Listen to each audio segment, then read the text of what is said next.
Are you tired of the same old pro wrestling? Then check out the amazing action on Powerslam.tv, the biggest indie pro wrestling channel in the world. Get over 4,000 hours of the best pro wrestling events from over 110 of the biggest names in the industry from over 15 countries around the globe. Get your free trial today at Powerslam.tv. The following is brought to you by the Social Suplex Podcast Network.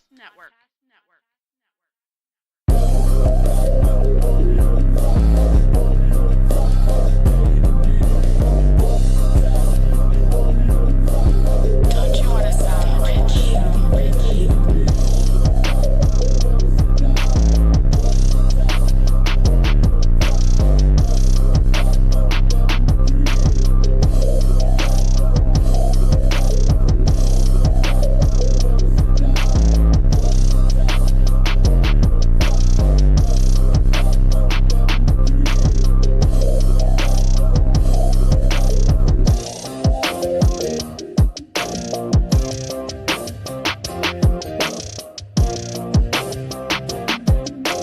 Welcome to the best show dedicated to AEW and all things elite on the Social Suplex Podcast Network. I want to welcome everyone to episode 10 of All Things Elite. I am your host, Floyd Johnson, and with me again this week is my silky-voiced podcast partner, the one that brought me into this thing. It's Dave Brown. How you doing, Dave?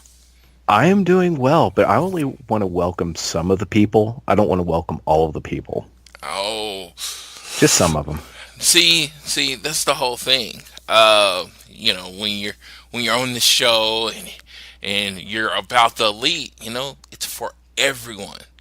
So, including dicks. Even people are not good. See, that's the people I want to leave out. No assholes. Yeah, sorry, Oh man, gotta let in the dicks too. It is for everyone. Everyone? Okay.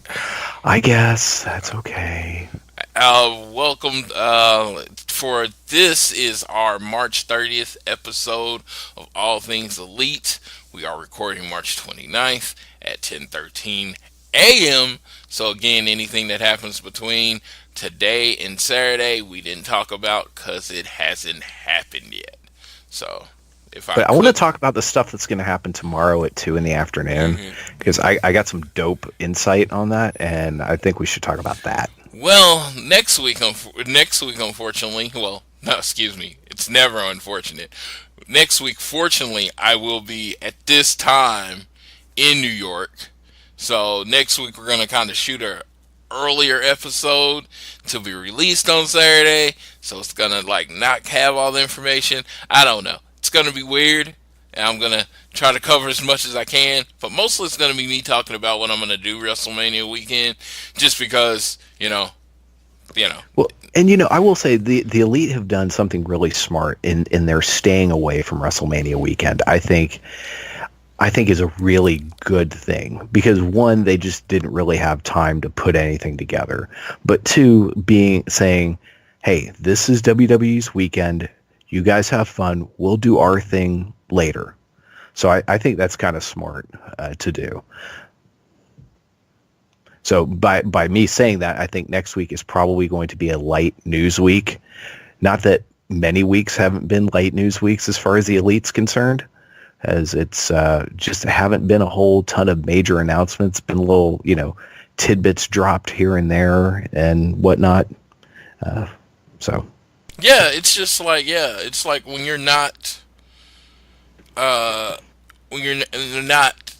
doing shows, there's not a lot to talk about. I mean, literally, we cover BTE and we cover Road to Double or Nothing, but if those shows aren't especially packed, we don't have a lot to talk about. It's literally me going on and Twitter and pulling information, like if they say something interesting in tweets. This week, Kenny Omega had a documentary in Canada that he released, so I watched that. It's just it's like data mining the information.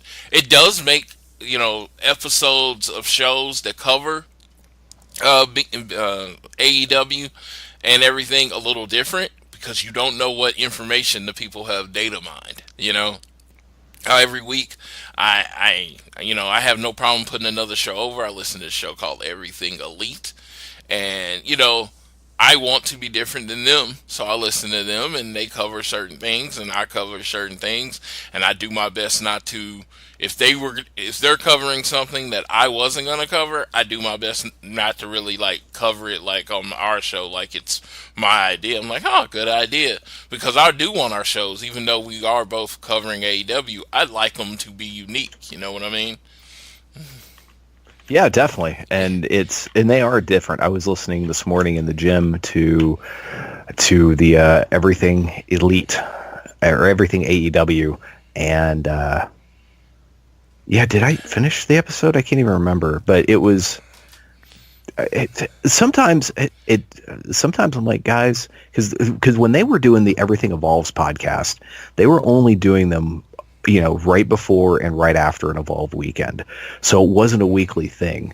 And I'm kind of impressed with the way both you and they have been able to try to pull a weekly show out of something that doesn't have that much content created at this point. So yeah, my hat's off to you guys. I don't know how you do it, but Well, me, I can talk about anything. We were talking about that at my shoot job yesterday. I was like, we could say, hey, I'm going to get some water, and we'd have start a 2-hour conversation from that about this one time I was really thirsty. So, you give me a mic and give me a topic, let's go. Even if I don't know anything about it. But as far as AEW, this does come for me, it comes from a passion for the guys and everything that they're doing, and definitely, hopefully, a product that can eventually be competition for the WWE one day. I know they don't look at it as competition; they look at it as alternative. Don't get me wrong, but it's just you want it to be on that same level. I mean, the best time of my wrestling life was best time of my wrestling life. How I grew up, there was WWF, and then there was NWA Crockett, WCW, which eventually became WCW. It was you always had an alternative, and that's as long as if we can get back to that, that's great. Because I watched both shows and I watched them both religiously, but it was just like you liked having the different content. If WWF wasn't that hot right then, you'd probably be more into WCW and vice versa. And that's just a good feeling to have. And now sometimes when WWE is not hot, it's just like, if you're just a WWE fan, I'm not talking about it like, yeah, WWE not being hot, as you know, Dave, forced me to go look for other wrestling. It did. It did. It was the fact, and not just not being hot, WWE outright not being good a lot of times. And that's why you found New Japan Pro Wrestling. Yeah, because it was just this struggle. It felt like it was a job every week to watch WWE. And I'm not saying that people aren't talented. It was just the way that these amazing talented people were presented to me wasn't working with me. It wasn't enjoyable. It was just like, oh, Raw's on. Oh, SmackDown's on. Oh, NXT's on, because I would get excited about that. But it'd be like, I'd watch 12 hours of programming and only be excited about one. Yeah, it's a slog, and they unfortunately keep thinking more is better.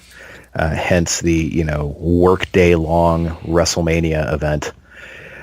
Yeah, it is what it is, but that's not what we're here to talk about today. We're here to talk about all things elite, and with that long opening, we'd like to remind you that this show and this episode of All Things Elite is brought to you by Power Slam TV. Power Slam TV is where you can get access to over 4,000 hours of content from over 110 of your favorite wrestling brands from countries around the globe right onto your laptop and mobile devices.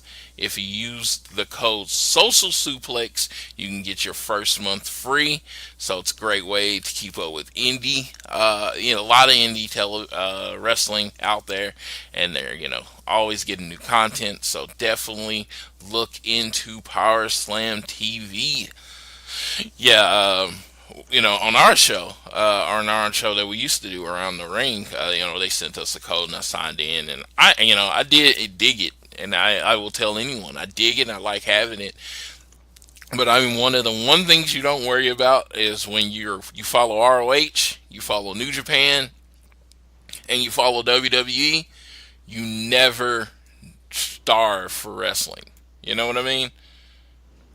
Oh yeah. You just always have content. So even though I love Power Slam TV, I do not get signed in as much as I want to. But I'm telling you, all try it. For all you wrestling nerds like myself, you can definitely see a lot of matches from people in AEW that you might not have seen before. So that's definitely something you want to do. Yeah, it's a great way of, if you're not sure who some of these folks are, and you want just kind of one easy place to go and see a lot of them, powerslam.tv is a great place to do that. And or if you still like wrestling but you're just sick and tired of watching the same old stuff all the time, give it a go. It's worth checking out. All right, and last but not least, as we are a part of the Social Suplex Podcast Network, I'd like to remind you, on April 7th, 5 p.m. Eastern, we will be hosting our first ever live event, Social Suplex Mania. This will be a WrestleMania watch party, and it'll be at the original Hooters across from MSG. They broke it on keeping it strong style. All the waitresses will be in wrestling shirts. The young boy Josh, he wants them doing a few cosplay. He wants the Faces of Foley cosplay, but you can come by. It starts at 5 p.m. Eastern. You can come by, say hello, and then take a bus, train, or whatever you're taking over to MetLife if you're going to the show, which will start at 6, or you can hang out, eat some wings, get drunk, maybe win some prizes, do some trivia, hang with the people from the Social Suplex, Keeping It Strong Style people, One Nation Radio.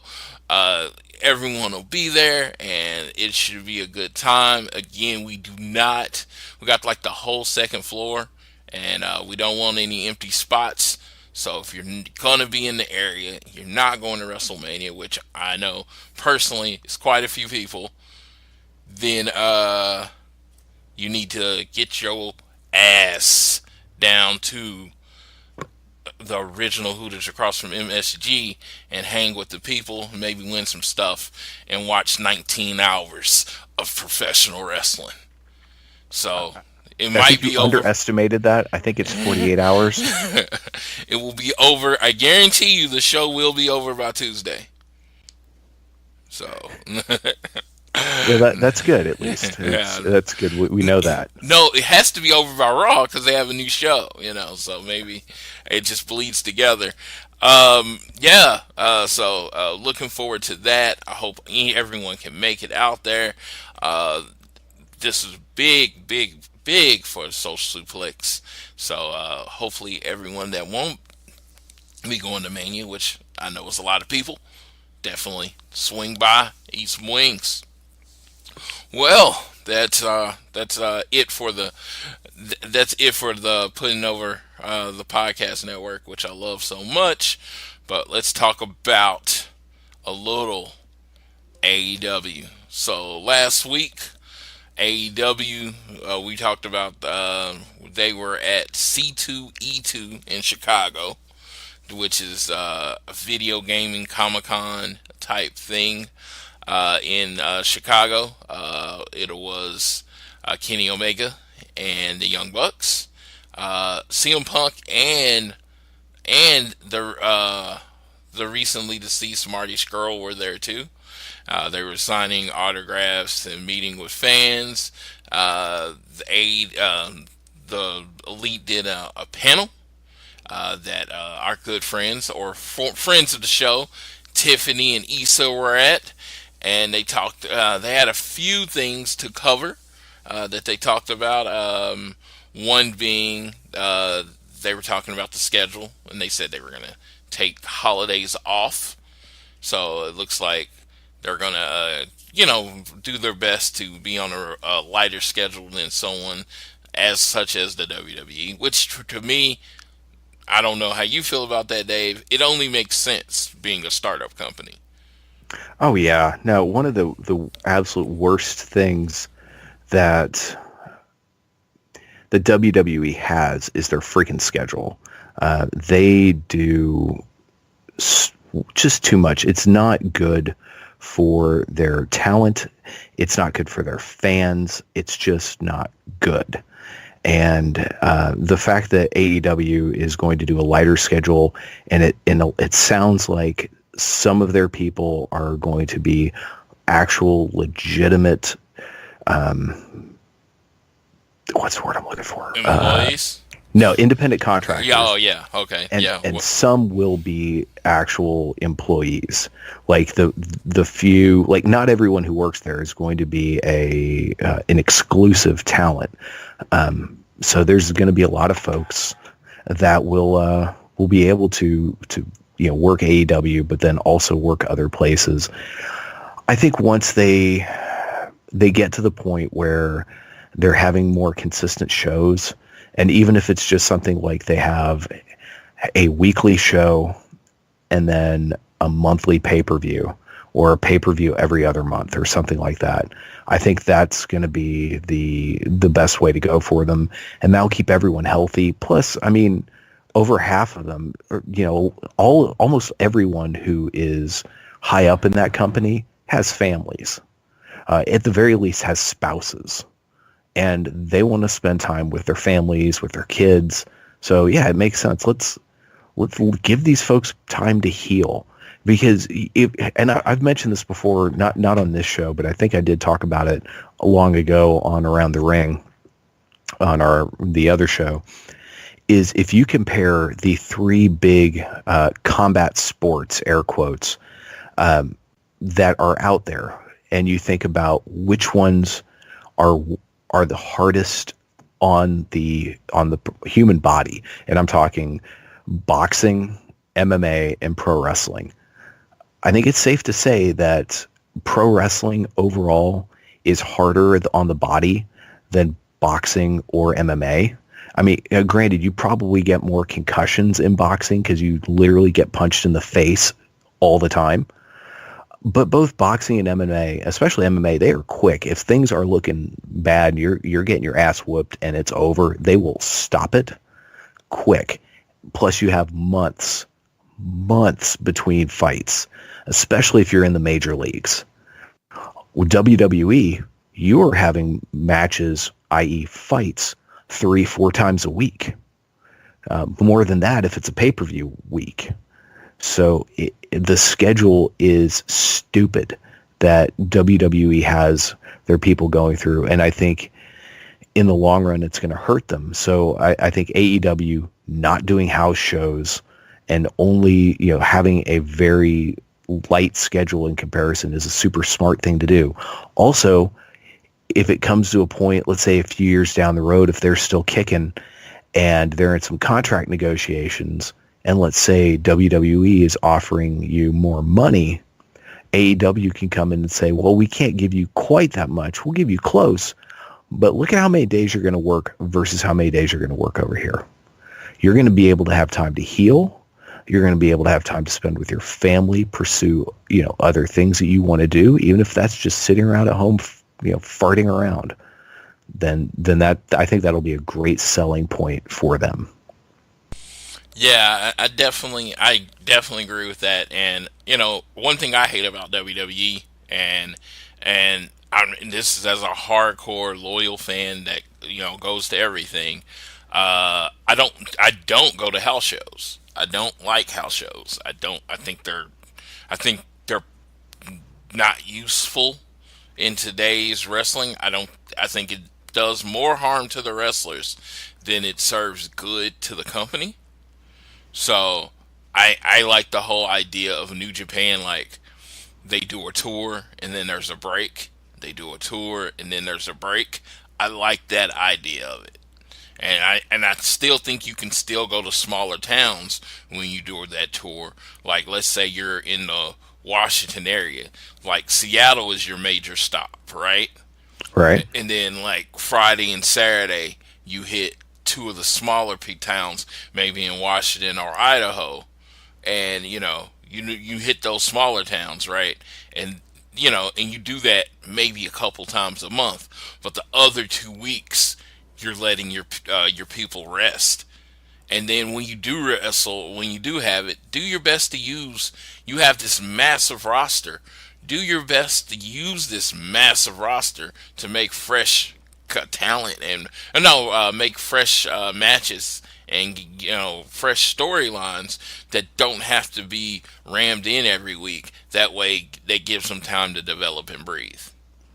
Agreed, 1,000%. Yeah, like I said, it's okay to miss Roman Reigns a little bit. You know what I mean? It's okay. If he's not on TV every week saying I'm the big dog, people aren't going to forget. It's there. That's what YouTube is for.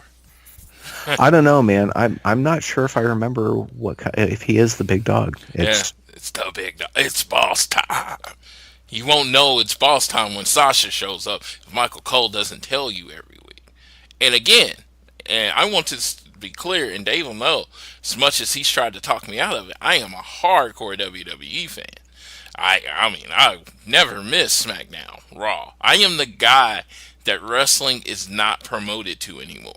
The reason I say that, and I've made this point many times, is they know they have me.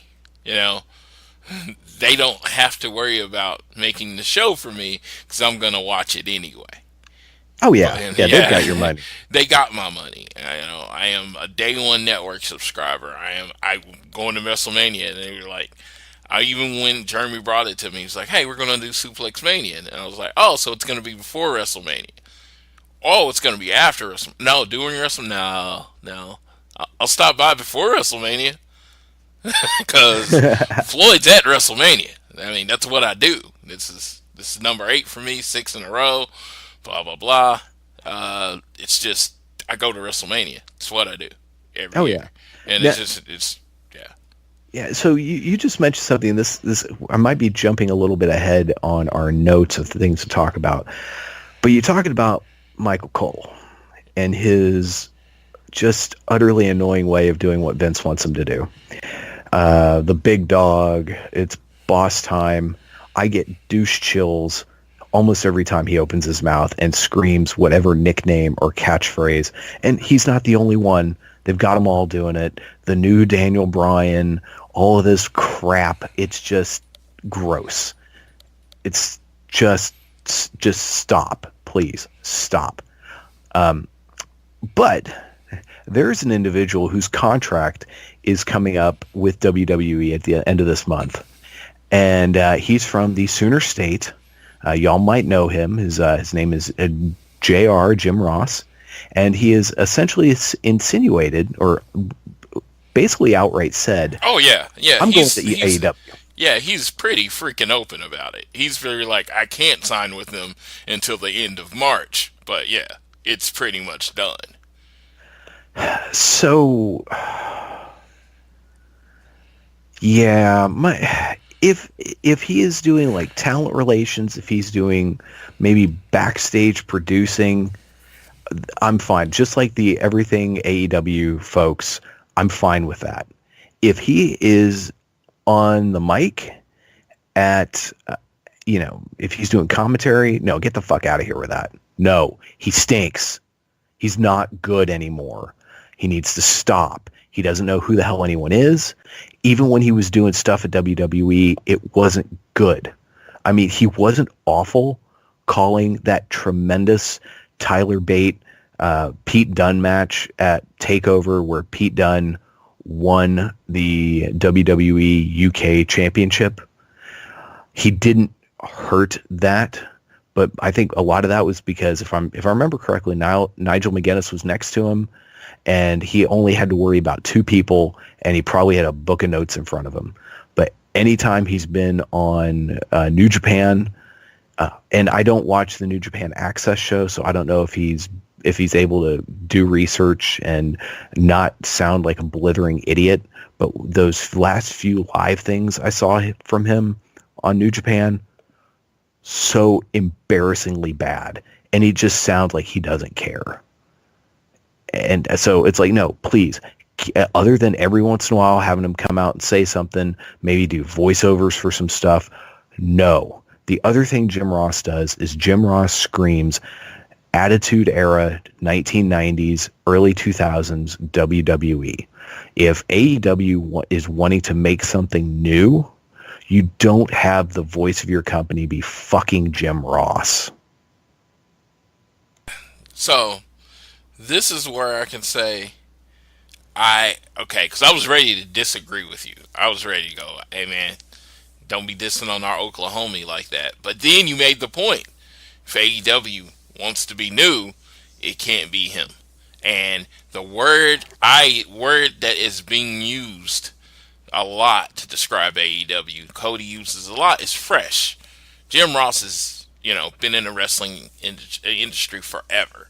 He sat at the table of Bill Watts, and he learned everything he could from him. He worked with Vince McMahon. He's worked with a lot of great wrestling minds. So don't get me wrong. Jim Ross is invaluable as an asset for your wrestling company. But if you want to be a fresh voice and don't want to be looked at minor league WWE, that's when you can't have him as your announcer. You can't have him. You could have him if you're having a specialty match or something like that. I wouldn't even do that. But if you're having a specialty match or something, maybe have Jim Ross in that. But yeah, I agree with you there. I think he had for me, I think Jim Ross is amazing. I just think he had an overall lack of passion for the product he was calling. He didn't care. It was obvious. Yeah, and he didn't care. I think if you can get Jim Ross caring and passionate about something and you put him on the mic, that natural talent, the things that brought out all the passion and love that we got in the 90s and the 2000s, it would come back because Jim Ross is amazing. But being able to do something, WWE lessening your role. Michael Cole is the voice. You don't have a backstage role. Just come in and call this to get a cheap pop. All right, and then Access TV, well, we at least want them to have a voice that we've heard, and then he comes in and he's literally calling matches for people he's never heard of. I could honestly see how overall lack of, passion might keep him from doing well. So I just think if you give Jim Ross the ball and he cares, he will run with it. And here's the thing: that he worked for New Japan for like 2 or 3 years. Uh-huh. At some point, you think he would have if he really is a wrestling fan, and I think he is, he would have realized, hey, this is some great shit I'm watching. And maybe just to be fair, maybe Japanese wrestling isn't for him. It's not for everybody. But still, you would think after a while he would know some of these people, and he didn't. And you got to throw it into. He's older too. I'm not saying I'm just saying, cognitive ability degenerates over time. And like I said, I don't know that about JR. And honestly, me sticking up for him, like he's been the voice of wrestling so long for me, that might just be what it is. It might be completely biased and unreasonably sticking up for him. I just think if he cared, I think he would be better. In the AEW, he seems to, if you see how he tweets and how he talks, he seems to, that fire has been stoked in him again. Right. And the thing with you, Floyd, is you're a positive guy. You always try to look for the bright side, look for the positive spin. So looking at this and going, man, if he can be passionate, it could be great. Fits your personality. Now, with me, I was never a big Jim Ross fan. I remember when you first joined Around the Ring a few years ago, and we used to do these top 5 lists every week, and we did top 5 commentators. And when I did not have Jim Ross as number 1, you were legitimately and completely shocked. I think you were almost offended and taken aback because, I prefer Tony Schiavone. Well, and now Ryan does too. So it seems like I am the one on the Jim Ross bandwagon. Stone Cold, Stone Cold, Stone Cold. It's just that was just during the hottest time of wrestling. He was the voice. He was what I looked forward to every week. And, even Jerry Lawler screaming out his old tired sayings of puppies and stuff still brings, even though it's completely horrible, it, warms my heart because that was wrestling, for a long time, and it was just, like I said, it's just like one of those things, you say, hey, I give JR the ball, he can do what he do, he gonna make it happen. So, so that might just be it. See, we covered something. We don't have to go in order. But we were going to talk about his contract being up. It looks like his contract's up Sunday, and he can sign somewhere Monday. I think there were more subtle references this week to JR signing that some people might not have picked up on. Some people did pick up on. My boy Ryan picked up on it. I got to give Ryan a shout out because he sent a screenshot and he said, "What does this mean?" And I was like, and it made me have a different point of view. And I'm like, man, we got something different for the show. Now listen to Everything Elite, and they pretty much say exactly what I'm about to say. But I'm going to put a little spin on it because I got love. I got love for my city. I love my city. So I'm glad someone does. Dude, I don't understand why you live here. I have this big thing. I don't understand why people live where they hate. I am a very positive person. If I didn't like Oklahoma anymore, I wouldn't live here anymore. So that's easier said than done. 1, 2, up until a few months from now, it is you. Yeah. And you make good money. Make a lot of money. and you have a marketable skill that you can take into another community and easily find a job. So for you to just be able to say, fuck this, I'm out, up and leave, okay, that's fine. That's a reasonable thing. And it's also understandable for you to go, well, why can't everyone do this? Because not everyone is in your same situation. Some of us have families. Some of us don't have marketable skills. Some of us on paper are lucky to have the jobs that we have. And some of us are poor. And you can't just pack up your shit easily and leave if you were in that kind of situation. And to be fair, to be clear, I don't hate it here, but I'm frustrated with it. I am frustrated with a lot of things about Oklahoma. Now, that said, during that episode of Everything AEW, when they were kind of bashing on Oklahoma, my cackles raised. I got a little defensive. I was like, hey now, especially when the guy from Texas was like, oh, we hate Oklahoma, we're from Texas. I'm like, y'all motherfuckers ain't any better. You really think y'all are better? Your roads might be better. Yeah, I do my best to stay. I do my best to stay super positive. They got me in some negative thinking right there. Exactly, but yes, the Road to Double or Nothing, episode 9. Do you just want to jump right to the scene in question? Yes. Yeah. Because this was a closest thing to a StarCast infomercial that you could possibly get. That's basically what this episode was, right? Mm-hmm. And I love StarCast. I'm gonna be at StarCast. StarCast 2. I'll be there. It was just like Road to Double Nothing. You want hints. You want juiciness. You want stuff to talk about. Because, I do a show about the Elite every week. So I need stuff to talk about. So, so looking at Road to Double Nothing, we get to this scene where Cody he's in the room and he has a chalkboard behind him, and it looks like not a chalkboard, a whiteboard, and he has our itinerary, and at the top of the itinerary is OKC. The next thing was Visas, right? Right. Visas, the show with the CEOs, the AEW CEOs, and I forgot what the fourth thing was. But those are the things that matter, because when we talk about OKC, first thing is, I'm going to tell you, I'm I'm Mark a lot of times. I was like, man, we're going to get a show in OKC. Yeah, like a dumbass. I thought that. Yeah, I had about an hour of that, and then I woke up, because literally it was the first thing I saw when I woke up yesterday, because sleep during the day and shit.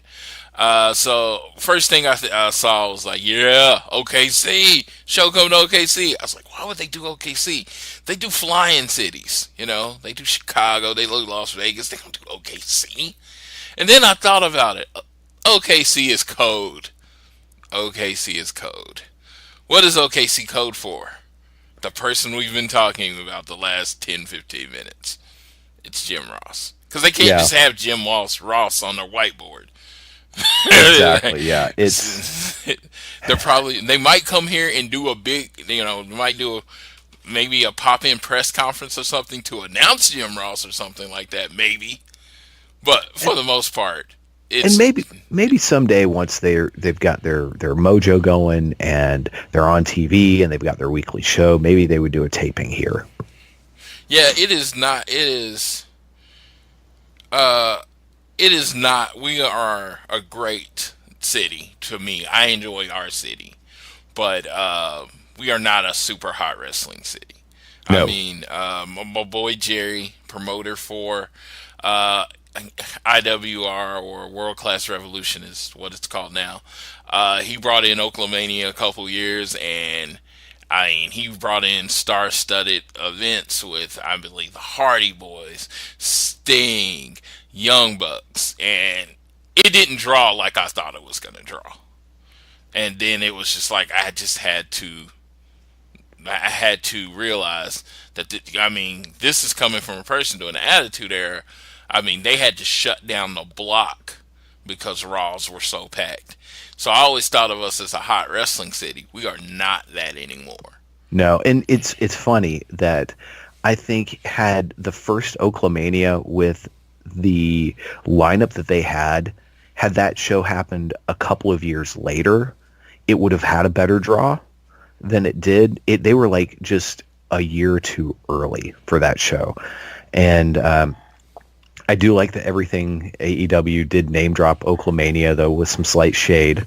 Yes. But it was any name dropping is good, and that I think that bothered me more than anything. Yeah. It was a big show, and they had some big wrestlers on it, and the Oklahoma hate, honestly wouldn't have bothered me if I wasn't from Oklahoma. It was just like, we are based in Oklahoma City. I am in Oklahoma City right now, and y'all are probably tired of me talking about being offended about Oklahoma City, but it's just it's like, hey, like Dave said, the city sucks, but you can't say it. You haven't lived here. You haven't earned the right to say our city sucks. Yeah, come here, spend some time, and then you can accurately walk away and go, Oklahoma City sucks. Yeah. Like me, I hate traffic and I like it quiet, and I get both of those things here. And then that is true. When I want to watch good wrestling and stuff, I leave.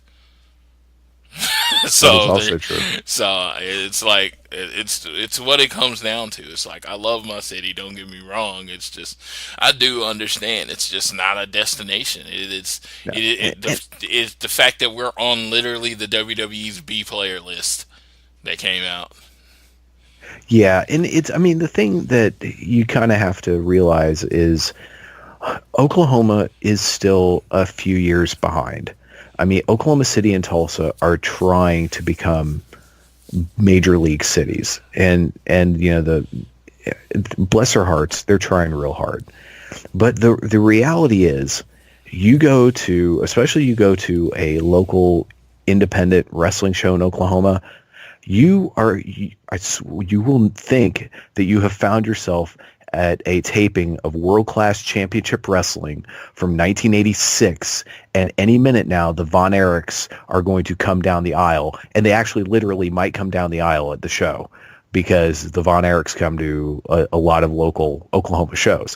So it is a throwback to a time long since gone, because a lot of stuff in Oklahoma is a bit backwards, to be completely honest.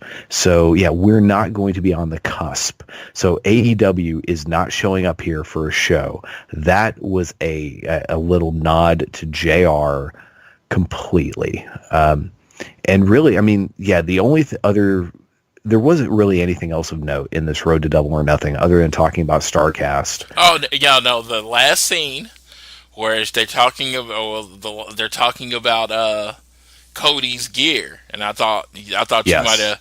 I thought you were never a video game guy, right? Nope. Oh, okay, yeah, because they were talking about Thanos or Alucard as his the person that he was gonna be the homage in his gear, and I was like, who the hell's Alucard? Of course, listening to Everything Elite, I find out he's like that character on Castlevania, but I had no idea who the hell that was. And then I was like, Thanos. I was like, of course, do Thanos. It's fucking Thanos. And, Endgame comes out, and then they were like, well, everybody's doing Thanos. Well, so you do it better. Yeah, exactly. Do Thanos better.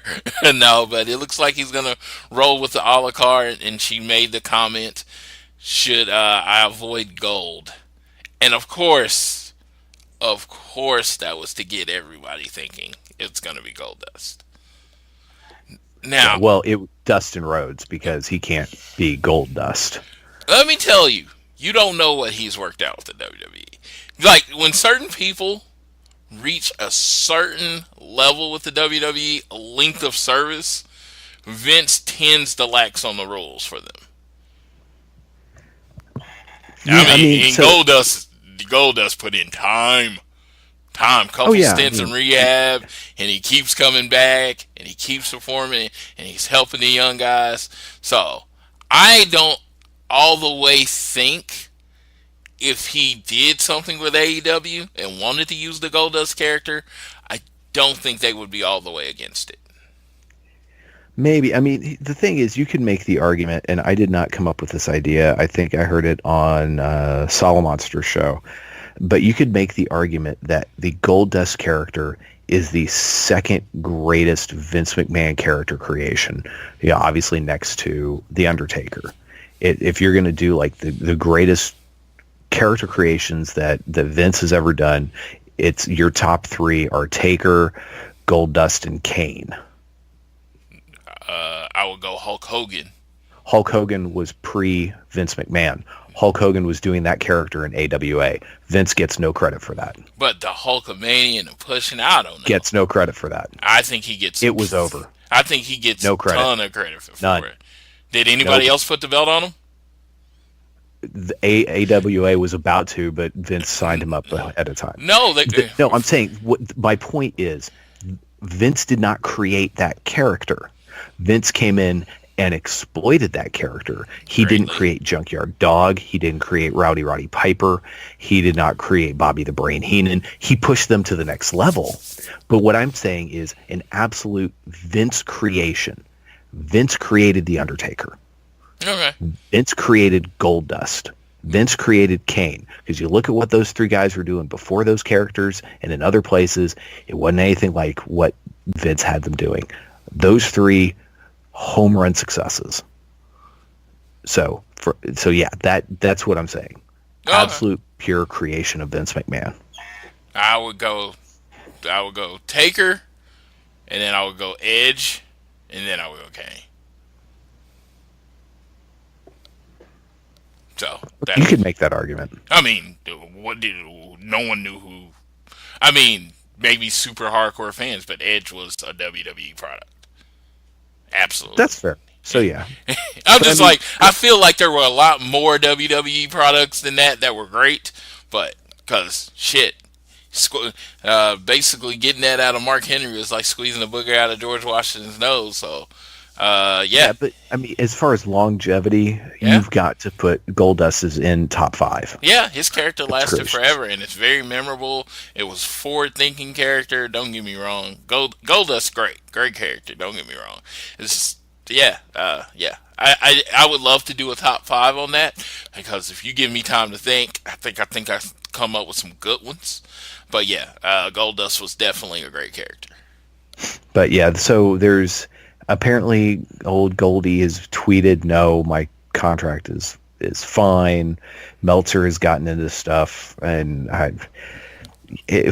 basically people saying that his contract is up are incorrect. He's still with the WWE. He still has a contract with the WWE. And today he wants to make that clear because he's on good terms with the WWE. And, even Cody has said, I would love to bring him in, but he has stability with the WWE, and I would like him to keep that.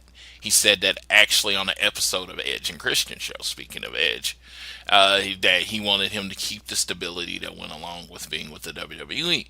So I remember, it was like, I remember listening to the interview. So it's like, don't get me wrong. Like I said, I want, if Cody and Dustin want to do the match together, I'm there for it. I don't think, like, everything Cody does, every chord he struck, I've been completely behind. Don't get me wrong, but it's just like, at this point, it's so on the nose, Dustin. I want it to be someone else. Yeah, it would be kind of cool if they just pulled a rabbit out of their hat and something just totally different. Because honestly, at this point, other than adding extra hype, the tickets are all sold. So at this point, they just need to make sure that they do a great show. So he doesn't need to face, Goldust. And in fact, that's something that should probably be given time to prepare. That should be something that is given time to marinate and foster and whatnot. And yeah, no, he just somewhat fresh. Yeah, yes, like I said, you do your first big show, your first big Double or Nothing show. All you talked about is fresh. We want to bring in people that people don't see very often. Fresh. That's been the kind of the key word when it comes to getting talent. And Cody's first match on the show is with what would be considered by most people a WWE product. Exactly. And like I said, again, whatever he does, I'm behind. But it's like one of those things. It's like pretty much anybody, kind of like anybody else. I mean, if you wanted to do MJF, I would like the MJF storyline to develop more. But whatever. Flip Gordon, that seems like that's about to not be an option. Because unfortunately, Flip Gordon knee locked up, and they feel like he might have a meniscus tear, so he might be out some months. So it's just like, I just want it to be someone kind of unexpected. I want it to be like, that I have a person where all these signs are pointing to them, but you didn't think of that person. I just, like I said, but it's wrestling, so it's hard to surprise anybody with anything. Right. Yeah, it's like, because you have to get graphics done. You have to do this. You have to do that. And every time you have to outsource to someone else, that basically is another person that could spill the beans. Exactly. So it's just how wrestling works these days. I did skip one point. Also at C2E2, they were talking about commentary team, and it looks like Excalibur is going to be on the team. I have never watched a PWG show. I know sacrilege. I don't know nothing. I'm a horrible wrestling fan. I've never watched a PWG show, but I have heard him on New Japan. I heard him on a few clips of All In. One of the weird things you will find about me, I was at All In. One of the greatest wrestling experiences of my life. It is so great, that memory, the emotions, everything that happened that night, I have not watched it again, ever, on tape. Do you just not have a desire to? No, it's not that. It's just that memory and every match and everything that happened, the smells, the sound, how I felt is so ingrained in me. Like I said, it is number one on like one of the best shows I've ever been to in my life, one of the best experiences. I never felt the need to do the other, go watch it again. I don't, I carry the ticket in my wallet. I don't need to go watch it again to experience it again. I literally live in that moment. It's like when you talk about wrestling and wrestling experiences, it's going to be everything that happened after All In and everything that happened before. Because to me, it was such a different and a revolutionary kind of experience. It was still wrestling, but it was told in a generally more exciting way. You know what I mean? Yeah. All right. So I've just never felt the need to go back and watch it. So I was like, yeah. So commentary on the show, I didn't really hear because I was watching it, and it was just like, yeah, I didn't need commentary when Cody got the 3, and then the main event sprint, and then Okada and Marty Scurll had me on the edge of my seat, and Kenny and Pentagon put on one of the best matches as far as what I like, one of the best matches I've ever seen. And so it's just, yeah, I don't know. I was just on the edge of my seat and super excited about the whole thing. Yeah, but that was just the one thing I wanted to bring up from that. And we talked about Jim Ross, all or nothing. All right, Kenny Omega had a documentary come out on TSN. It was called Omega Man, right? A Wrestling Love Story. Let me make sure that's what it was called. Yeah, so, a friend of the show on old Twitter sent me a link to a YouTube video because the show was only available in Canada. So I watched it last night, and it was amazing. And it was just about the different type of story, that Kenny Omega's journey, and a different type of story the thing with the Golden Lovers are. Can you hear that horn honking? I cannot. Okay, that's good. So it means it's not being picked up on the recording. But someone's alarm is going on outside. So if you do pick that up, I do apologize for that. I will listen back and see if it's there. But it was about him leaving the WWE, getting booked at DDT, meeting Kota Ibushi, and how they immediately connected as far as in wrestling, and how they saw wrestling and the story they wanted to tell.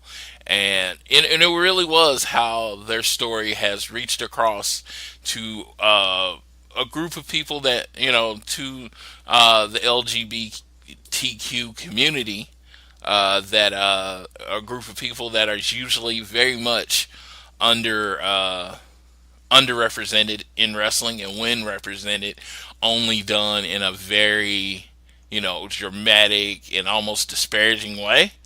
So the fact that this group of people had a story that they could relate to, two men, that didn't have problems hugging and kissing and saying they loved each other, and being that representation. I really do think it was about their love story. That's what the show was about. I mean, it was started off about Kenny, but it quickly, about the last 30 minutes, was talking about the relationship with Ibushi. I thought it was amazing. I thought it was well done. It filled in a bunch of holes someone like me that came in late and didn't understand it did. And, they was talking about how they're kind of like wrestling soulmates to a point. And it was very well done. And since it was done, represented from a company that really wasn't wrestling fans. You know what I mean? Like WWE does their documentaries, and it's very much done by the WWE, and they're brilliant, they're well shot, they're all that stuff. But to see that outside lens, you know what I mean? It's someone that is not a wrestling fan telling the story was kind of cool. We got Issa, that was on the show. She had an interview on that show, and she got to talk about it. And some people I follow, Pidgey, and just some people I follow on Twitter were definitely represented on the show. And I kind of popped when I saw Issa, because my buddy, my show buddy, I really wanted to get her on to talk about the show, and I didn't really ask her. I kept putting it off. And then it was like, oh, it's time to record, kind of thing. So this is what happens, ladies and gentlemen. He puts off good people to have on the show, interviews, interesting stuff, and so he forgets to do that. So you get stuck with my dumb ass. No, I will tell anyone that if you ask why Dave, it's like, I am such a positive person. I am such a rah everything elite, AEW, the greatest. Oh my God, AEW is the best. You do need someone with a little more of a neutral opinion. You know what I mean?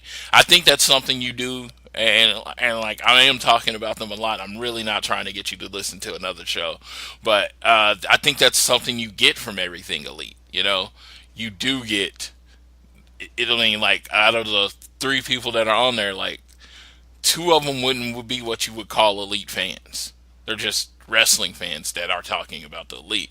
And then you have one guy that's an elite guy, but he's kind of like what I would call a casual elite guy. There is no like hardcore elite fan on that show. You know what I mean? Yeah, no, they're more of, we just want something that's not WWE. Yeah. Because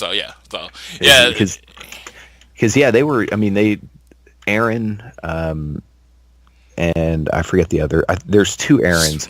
One of them hasn't been back since the first episode, but they did a show called Everything Evolves, and once it became very, very obvious that Evolve and WWE were completely, wholeheartedly, 1,000% in bed together, they were like, "Fuck this, out," and quit, just stopped the show. Yeah.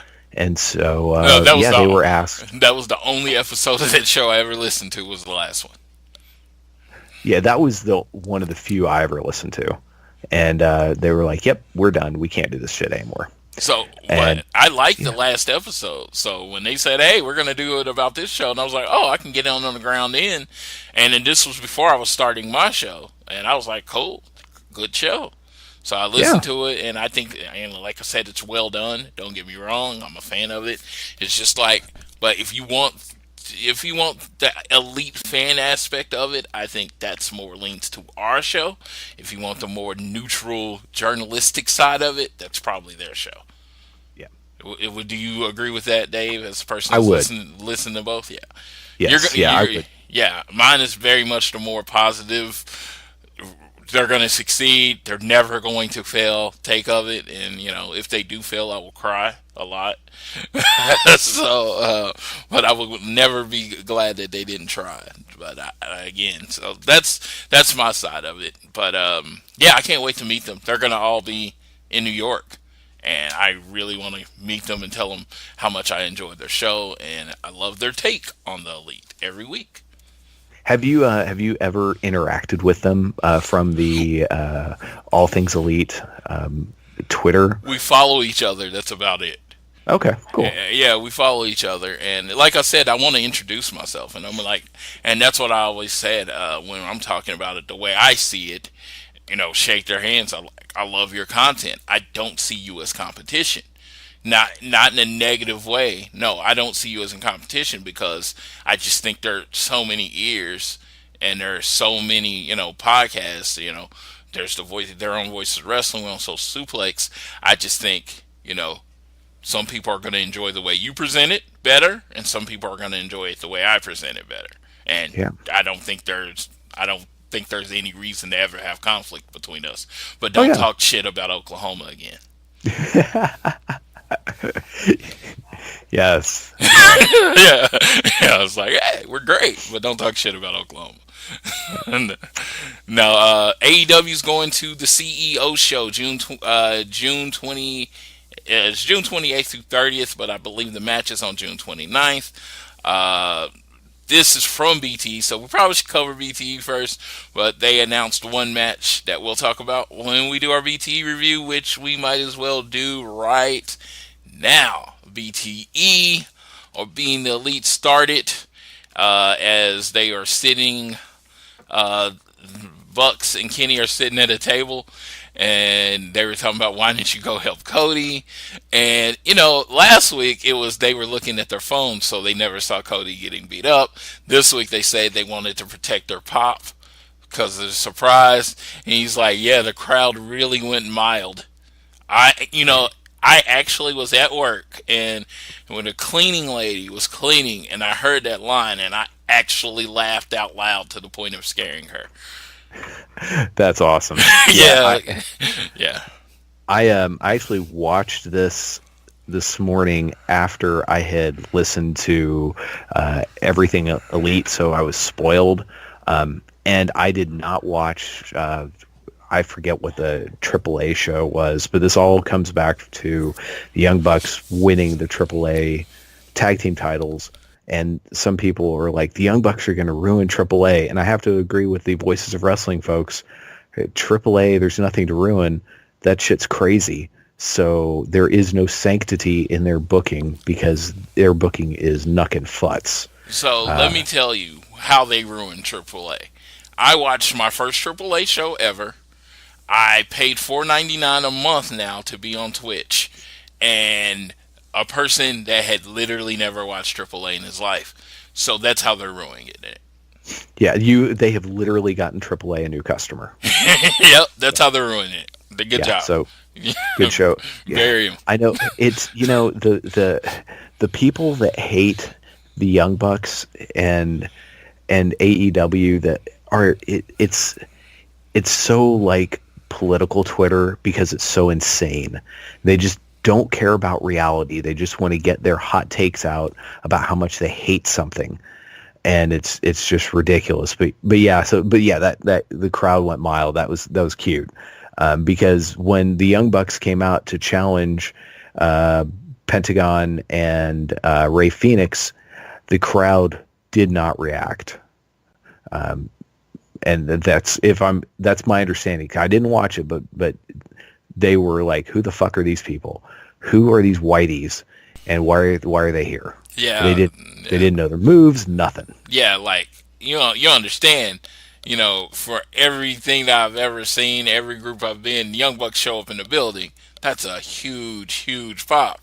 That was not the case. And it's funny because, it's like to them, if you ask who's the bigger star, Jeff Jarrett or the Young Bucks, it is by far Jeff Jarrett.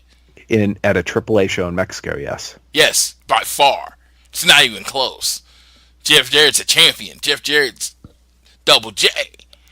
J-E-double-F, J-A-double-R-E-double-T. He used to run his own company. Yeah, so it's kind of funny. No, I'm just saying. It's like, it's kind of funny. We do live in, there are pockets of the world where Jeff Jarrett's a way bigger star than the Young Bucks. Yeah. Yeah. And I mean, Mexican wrestling is very different, especially AAA.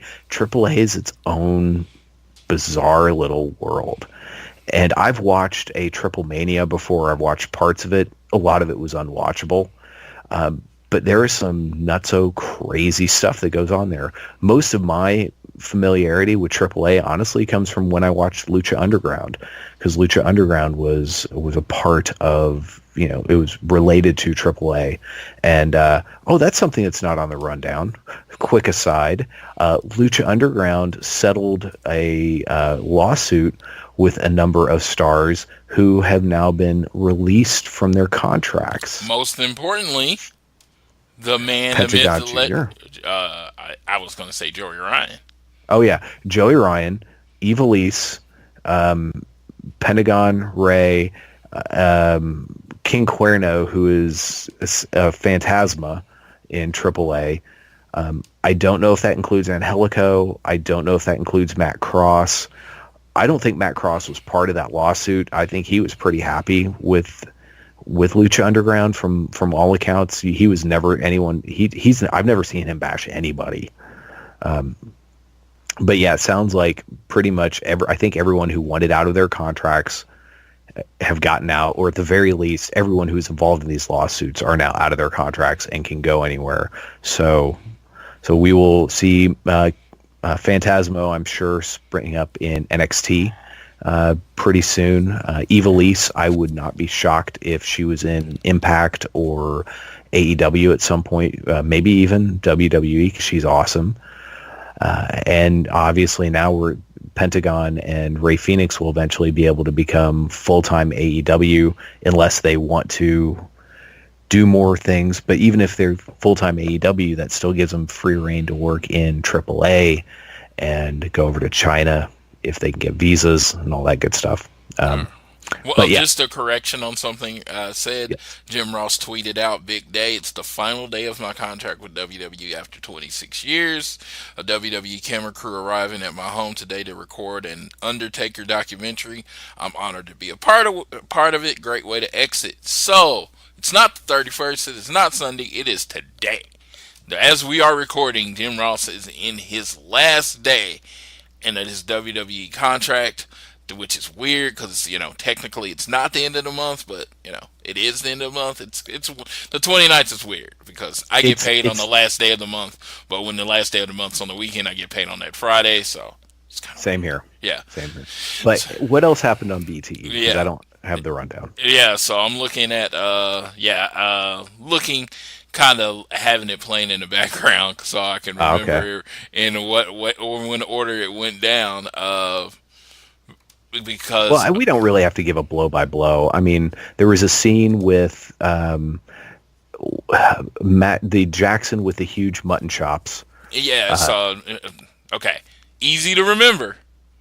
Matt Hardy has black hair, right? Right. So does Matt Jackson. Is he the one with the mutton chops? Yes, but you can mutton chop Matt. You can just look at the black hair. The darker hair is Matt.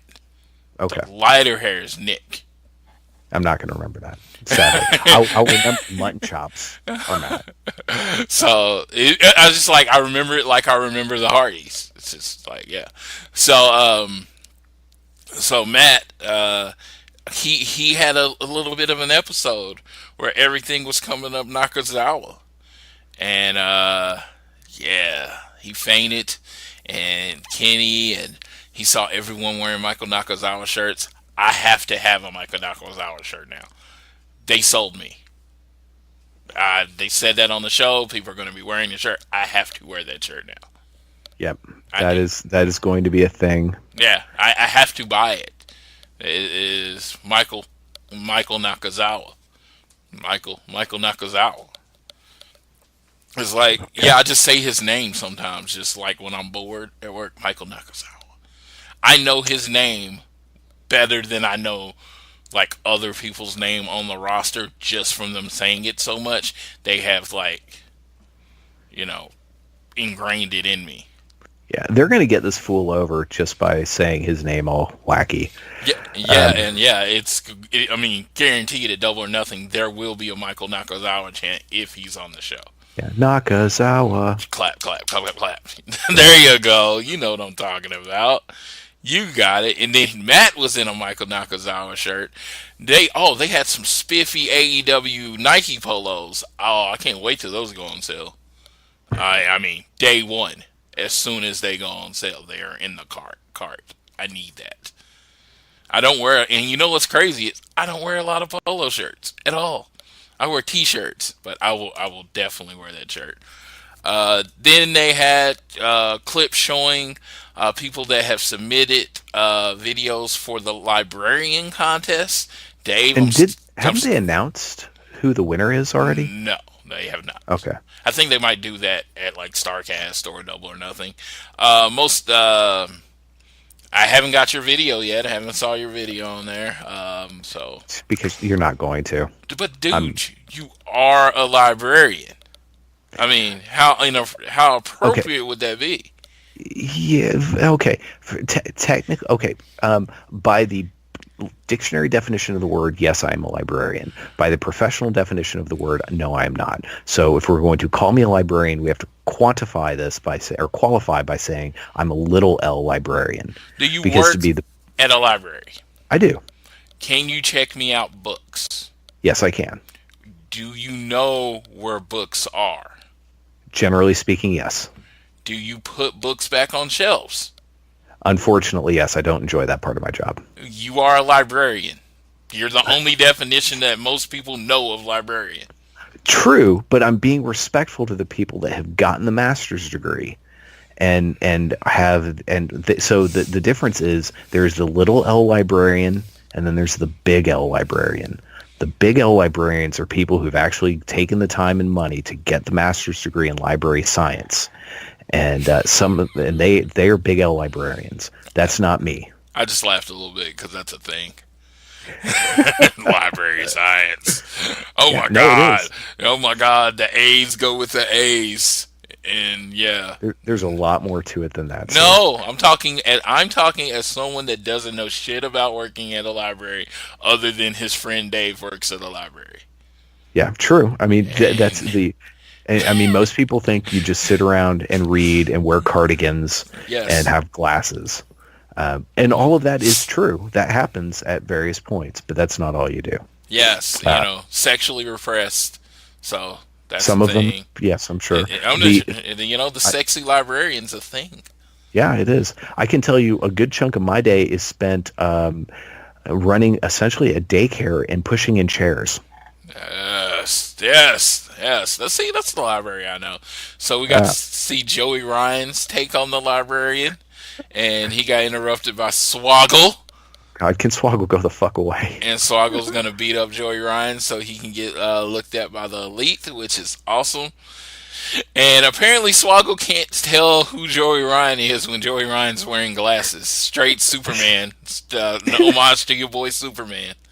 Yes. I was waiting for him to say, it's like, so this actually works, make a Clark Kent joke or something. Yes. And I like it because they didn't go hard at it, but, for the nerds that watch the show, I think that part where Joey Ryan took off the glasses goes, man, it worked. That was my favorite bit in this entire thing, video. Yeah, so go put on some glasses. No one can tell who you are. It's that simple. Let's see. So we had Christopher Daniels, and apparently he looks horrible for a 49-year-old. Yeah. I wish I looked at that like that at 39. Hell, I wish I looked like that at 29. I wish I looked like that now at any point in my life. I'm like, and this is 100% true. I don't remember if I've ever seen my abs. I mean, there's always been... I thought you were going to say I don't remember what my penis looks like. Whoa. No, it's just like, I've always had this nice layer of fat there. So there are no abs. So the fact that he has abs at 49, dude is impressive. I mean, seriously, if you go watch his early TNA work, like 2004, he basically looks the same. Oh yeah, he's aged incredibly well. Yeah, he's in great condition. Daniels don't crack. You know what I mean? I've heard Black don't crack, but no, Christopher Daniels don't crack. It's amazing genetics. His kids need to know that they've gotten something good there. Because they're going to age very slowly. And then you got the super pick of Pac, who makes everyone look bad. I'm like, seriously, in shape people don't, look like that. That is just straight genetics. You know what I mean? That is your body. That is the coding that has been there since you were conceived to look like that. You know what I mean? Yeah, and a ton of hard work. Oh, no. Don't get me wrong. I'm just saying there are other people that could work out as long and eat exactly what he's eating, and they're still not going to look like that. That's all I'm saying. Sure. Yeah, I'm just saying. I mean, you can do the work, you can CrossFit every day, but the lines in his stomach are, that just doesn't happen naturally. It's that it does happen naturally. It only happens naturally. That is science. That is encoded. 12 packs aren't something that everyone can get. You know what I mean? There you go. Yep. Yeah. So we see Cody, and he's sad. He's talking to his MJF Nightmare Family jacket. Had it made specially for him, and he looks, and it looks like they're breaking up. He balls it up. It's very sad. Oh yes, if you are looking for me in New York, because it's gonna be chilly. I want to let everyone know it's gonna be chilly for those days. I will be in my Nightmare Family jacket all the time. I don't care what show. I'll be in my Nightmare Family jacket. Man, they might make you take that off at WrestleMania. No. Let me tell you, people don't, I don't consider myself like a tough guy. I don't get in fights. I'm a talker. I am friendly to everybody. I am a puppy in general ways. Everyone's my friend. You know that about me, Dave. Oh, yeah. Yeah. So, but I'm also 6 foot 315 pounds. You're a big mamma jamma. People don't generally step to me. And that's reasonable. I mean, it's like I don't, like I said, I don't consider myself threatening at all. And I am like the best way to describe it, I'm like that big black lab that's like 75 pounds that wants to jump on everyone's lap. Just like that lab, sometimes I forget how big I am. So, yeah, I run up to you and it's like, whoa, dude. Look too much of you to be doing that and to be that happy, that kind of thing. And it's just like, oh, yeah, I am huge. I forget.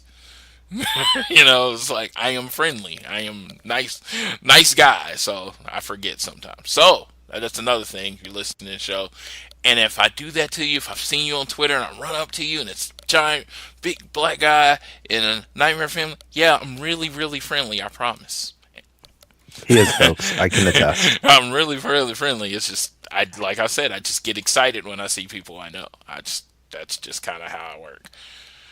It's like, oh, I haven't seen you in like 12 minutes. And then we get on the show, we get Matt, and he's talking about, they're trying to talk him into going to the CEO show. And then we get the head honcho of CEO. Do you remember what his name was? Nope. They said it several times on Everything Elite. It's his gamer tag. Well, I'm not going to remember that. He's got beef with Michael Nakazawa. And he asked Matt to come to the show, and he says, I want to fight Michael Nakazawa. And he's like, are you going to hurt Michael Nakazawa? And he's like, I'm going to hurt Michael Nakazawa. And he's like, are you going to kill Michael Nakazawa? And he's like, whoa. I'm not going to kill Michael Nakazawa. Which I like. That's a very real reaction. Like, I kind of want to hurt you, without, ending your life. But right. Matt's creepy sound and creepy talk is one of the best, like, period. Like, across anything. You know what I mean? I love it. It's like, oh, it just sounds like he was getting aroused at the at the idea of Michael Nakazawa getting beat up. So he said he's all in, and so he's going to be there. He's going to help him get prepared. June 29th, CEO, AEW versus CEO. So Michael Nakazawa's going to get in a fight. Good old fight. That was, so last year there was a New Japan Pro Wrestling show with CEO that apparently didn't do so hot. Bailey is his name. Bailey. No, his name is something else. His online handle is Bailey. Well, that's what he's wrestling as, is Bailey. Like I call Kenny Omega, I don't call him Tyson Kidd. Or Tyson Smith, excuse me. True. I mean, okay, so what's the difference? Fair enough. There's something that's so douchey about people that go by their handles. Like there's this YouTuber who her handle is Comic Book Girl 19. And she was on an episode, she's been on a few episodes of Collider Heroes, and they literally called her Comic Book Girl 19. I'm like, that is not your fucking name, man. Yeah. Come on. That is, I mean, that, again, douche chills. I got them. That stuff just... I was watching this interview from, C2E2, and they were calling him Matt and Nick Jackson. That's their stage name. That's a little different. Yeah, I mean, Jabali's his stage name. I understand. You make a very reasonable argument here. It bugs me, and that's the old fart in me. Yes. I love the old fart in you. That's why I have you on the show, because you bring a differing opinion from me. And it's just sometimes, like I said, sometimes I'm a little too sunshine and roses for everybody. And I need someone to bring me down, sir. And that's what you and Ryan are for. Well, no one can bring someone down like Ryan can. Oh my God, Ryan doesn't like anything. He does not. Yes. And it's so he gets so offended when he's like, apparently I hate everything. I'm like, sir, have you talked to you? Yeah. So I was like, I love you, man. You're a great dude, but you fucking hate he's everything. Seriously like a 65-year-old man. He is. Yeah, like really. I was like, yeah. You know how they say you were born in the wrong time? Yes. He should have been born like 40 years ago. Like, exactly. Man, that would have been his prime. He would have been very, very happy. No, yes. But I think we've covered everything. I think. Yeah. So here's going to be my hot take for the day. Yeah. I don't like being the elite. I don't get it. I don't find it funny. I just don't enjoy it. It's fine. I don't hate it, but I don't understand all the people who have major hard-ons for it. I don't get it. Yeah, I watch it the minute I can focus on it. Because, some people watch it right when it comes on. I don't like watching it right when it comes on because generally I'm just either waking up or, stuff. I watch it the minute I can focus on what's going on. I love the show. Don't get me wrong. More Cody, more I love the show, of course. More Jericho, more I love the show too, because I love heel Jericho. But yeah, I love the show. From the first episode I ever watched, it immediately connected with me. But I can say the first episode I ever watched, I was on, so maybe that's why it connected with me. So and you have a possibly unhealthy love for Cody Rhodes. Yeah. So it probably has a lot to do with that. Like, seriously, anytime he needs an alibi, I don't care what he did. Jesus. He was with me the whole time. Oh my God. I just murdered someone. Probably deserved it. Floyd, okay, yes, I got you. If Cody killed you, you probably deserved it. So there you go. Yeah, I can in all honesty say the only episodes I've watched of Being the Elite all the way through are ones I watched in preparation to come on this show. Mm-hmm. So maybe it's something you had to be there from the beginning to really get. And you know what? I wish there was this place where you could start at episode 1 and watch them all the way through. There is. Do it. Yeah, but you love the binge watch. You are a binge watching champion of the world. I'm not anymore. I don't binge watch. The Umbrella Academy came out on Netflix. I did not watch that in one sitting. I watched one episode a night. Oh, and you know what? I have not watched it yet. I'm waiting on all the shows from the fall to end, which they're all ending pretty soon, and then I'm gonna watch it. So, but yeah, I've heard how brilliant that show is. Oh, it's tremendous. It was so good. So good. And now I'm eagerly awaiting the second season of Sabrina. Yeah. So I can't wait for that. That's why I don't binge watch, because I will knock them out so quick, and then it's a year before I can watch the next episode. Exactly. Plus, I get that what do they call it, show hole feeling. Yeah. If I like watch something and I like get to the point where I just have to watch it over and over and over, once it's done, I'm like, what am I going to do now? And it's sad, and I don't like that. Did you ever watch Supernatural? Oh yeah. Oh, okay. Yeah. So yeah. I shed a tear. 15 years going out strong. Yeah. It and Arrow are ending next season. Man. Yeah. So much handsome leaving my TV. Stephen Amell, man. And let me tell you, first time I ever watched a show just because a guy was so attractive. Like, I had no intention of watching Arrow. I was turning through, and he was doing the thing with, I don't know what they're called, but where he was taking a pole and jumping up, and his abs were out, and I was like, I'm going to give this show a try. See, he had been he was on an episode or maybe 2 of the Vampire Diaries. So when that was announced and they said he was playing Oliver Queen, I was like, oh, okay, that's kind of cool. And I remember at the time, my good friend Steve was like, I just wish they would have Justin Hartley do it. I was like, well, then it would have to be a Smallville spinoff, and I don't think they want to do that. And Justin Hartley, again, another amazingly handsome man. I think he's actually gotten better looking as he's aged, which I don't know.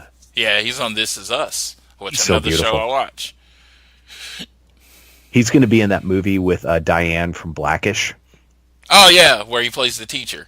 Yes. What's it called, Little? Yeah, something like that. Looks great. I love her. Yeah. She is hilarious. Yeah. Oh my God, that's going to be great. This has nothing to do with the Elite. Yeah, I was going to say, we're just kind of wrapping up here. And it's funny because we're getting a lot of movies where they're doing the black version of white movies, which is kind of funny. So, I saw, there was What Women Want back in the day with Mel Gibson, and then they did What Men Want with Taraji P. Henson. So it was, the black woman version of it. Well, they did, then there was Big, which, white Tom Hanks, the white version. Now they're doing Little, which is kind of the black version. Oh, wow. I didn't put 2 and 2 together like that because it... Oh, yeah. That's great. Mind blown. Yeah. Mind is blown. Yeah, so it's kind of like, it's kind of the same movie, but just the African American take on it, which is awesome. Good, because we need more representation of people. We need more black folk on the big screen. We need more Asian folk on the big screen. We need more Native Americans. We need all of it. Long as it's good, and as long as you accept, if you put, no matter what it is, if it sucks, I'm going to say it sucks. I'm not going to care about the color. Exactly. If it's not good, it's not good. Equal opportunity critics. Yeah, equal opportunity critics. So that looks like that's our episode for this week. We have kept you a little too long. Next week, it'll be mostly me talking about what I'm going to do on WrestleMania week and BTE. Hopefully I'll have someone on with me, because the show's always better than me just rambling. But Dave, thank you for taking time out of your busy life to help me out by talking about all things Elite. I appreciate you. Make sure you check out all the shows on the Social Suplex Podcast Network. You should be subscribed. They should be downloading to your phone. But on Friday, we got NXT Then, Now, and Forever. On Saturday, you have this show, All Things Elite. On Sunday, One Nation Radio. On Monday, it's to the 1st. It's Omega Luke Podcast. Tuesday, it is Keeping It Strong Style. Wednesday, every other week, it's Grown Men Watch This Shit. And that's a great name. Grown Men Watch This Shit, which is independent wrestling. And on Thursday, we have the Ricky and Clive show. I did that from the top of my head. I listened to so many shows on the Social Suplex Network that I was listening to so many of my brethren on the network that it's ingrained in me. Now, let me tell you, definitely, I like to put over one of our shows every week. This week, it's One Nation Radio. It's absolutely on Sunday nights. James and Rich, it's absolutely hilarious. They have one of the best intros of any podcast out there. I put it up against anyone else. Rich is amazing, and they're funny, and they take different takes on things. Like, a lot of times I don't agree with them, but they present it in such a hilarious way, it doesn't matter that I don't agree with them. There you go. That's awesome. So, all right, go check that out, people. Yeah, it's Sunday nights, One Nation Radio, on the Social Suplex Podcast Network. So, for Dave with his silky smooth voice, I always put over his voice because it's like I just wish I had his voice. Period. You know, just because I talk a lot, so I would love an amazing voice like Dave's. So that is definitely that. But I have mine, which I like your voice, sir. Do you? It's like I said, I don't know. When I hear me, it is very grating to me, and I don't know. I don't like my voice, but I can't shut up. So that is one of the things. That sounds like a personal problem. Yes, it's a gift and a curse, man. I can talk a lot, but I hate my voice, so that's weird. So, but to all of you, no matter what you're doing, we're looking forward to this weekend. We got some March Madness going on, some movies. We're going to count down to Shazam and Avengers Infinity Wars Endgame. We're going to count down to all those things, but no matter what you do, whether it's watching TV, whether it's out grocery shopping, no matter what you do, remember, you should always do your best to be a